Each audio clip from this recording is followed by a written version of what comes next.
Welcome back. Glad you're watching again. Today, we're diving deeper into one of the most iconic stories ever told.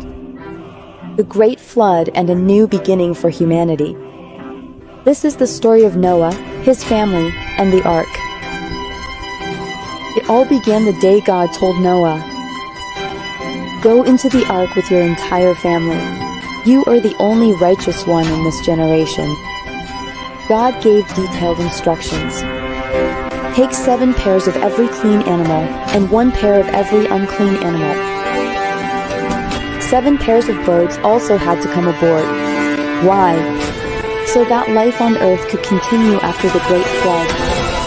God announced, "In 7 days, I will send rain for 40 days and 40 nights. Everything that lives on the land, I will wipe away." Noah, who was 600 years old at the time, obeyed God in everything.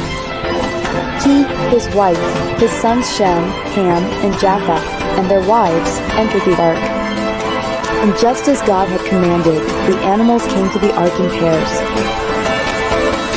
When the week was over, on the 17th day of the 2nd month, the heavens burst open. The springs of the great deep burst forth, and the floodgates of the heavens opened. The rain fell for 40 days and 40 nights, ceaselessly. While Noah and his family were safe in the ark, the waters rose incessantly. The ark was lifted and floated on the waves. The water rose so high that even the highest mountains were submerged.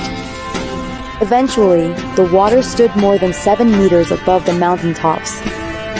Every living creature on land perished. Birds, livestock, wild animals, crawling creatures, and all people. Only Noah and those with him in the ark remained alive.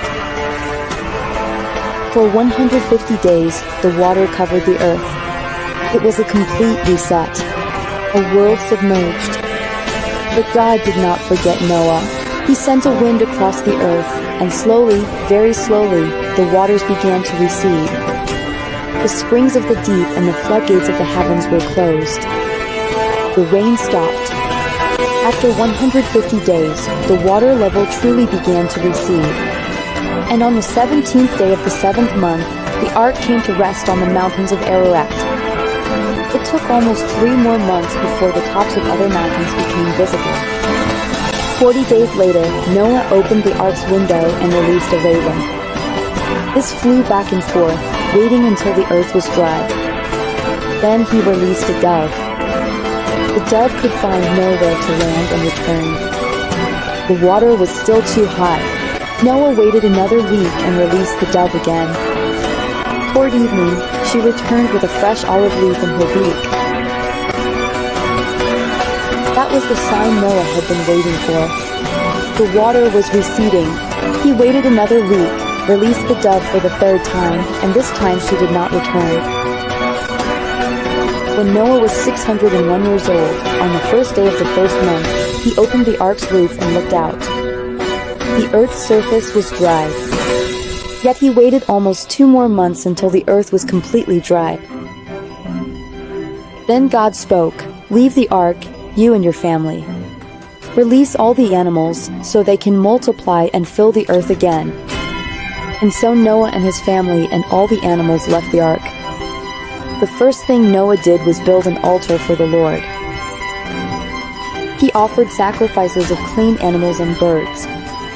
God was pleased with this offering and promised to himself, "Never again will I curse the earth because of man, even though the heart of man is inclined to evil from youth.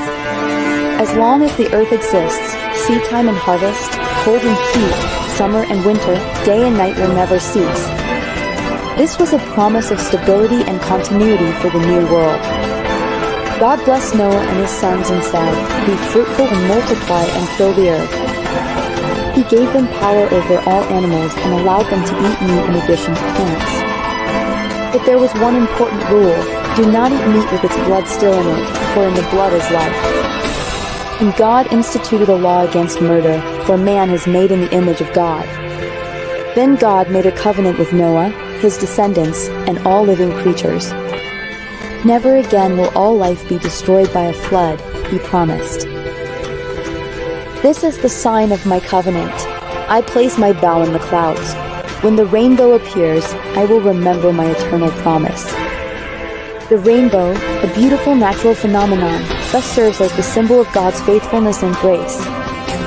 The story then takes a personal turn. Noah became a farmer and planted a vineyard. One day he drank too much wine, became drunk, and lay naked in his tent. His son saw him lying there and mockingly told his brothers Shem and Japheth. Shem and Japheth showed respect. They took a cloak, walked backward into the tent, and covered their father without looking at his nakedness. When Noah woke up and heard what Ham had done, he cursed Ham's son Canaan and blessed Shem and Japheth. This incident would influence the relationships between their descendants for generations. Noah lived 350 more years after the flood and died at the respectable age of 950 years.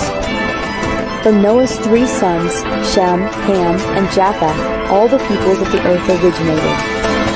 The next chapter, Genesis 10, is known as the Table of Nations. It describes how their descendants spread out. The sons of Japheth became the seafaring peoples along the coasts.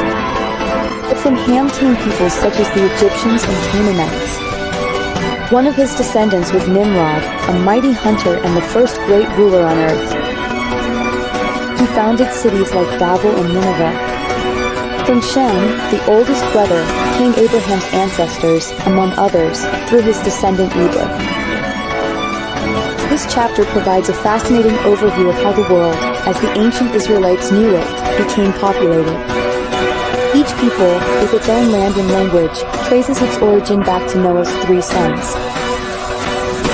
This was the story of the flood, the rescue, the promise, and humanity's new beginning. A story of judgment, but even more so of grace and a second chance. What do you find most remarkable about this story? Let us know in the comments below. Thanks for watching. Don't forget to like and subscribe for more stories from humanity's history. Until next time.